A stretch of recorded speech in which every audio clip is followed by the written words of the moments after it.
శ్రీమాత్రే నమః. శ్రీ గురుభ్యో నమః.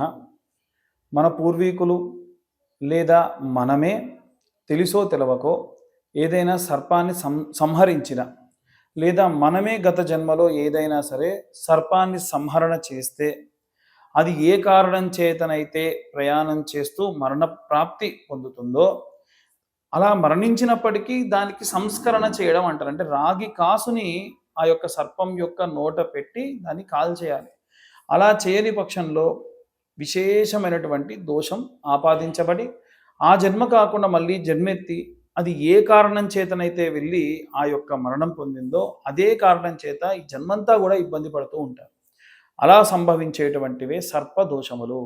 వారి కోసం ప్రతి నెల 3వ మంగళవారం విశేషంగా సర్ప సంస్కరణ అనేటువంటి పూజాది క్రతువులు నిర్వహించడం జరుగుతుంది. ఈ పూజాది క్రతువుల్లో నవనాగులని ఆవాహన చేసి ప్రతి సర్పంకి కూడా రాగి కాసు నోట పెట్టి లేదా రాగి రేకును నోట పెట్టి వాటిని హోమంలో వారి చేత్తో ఆ సర్పానికి సంబంధించిన గాయత్రి చెప్పి సమర్పించడం జరుగుతుంది.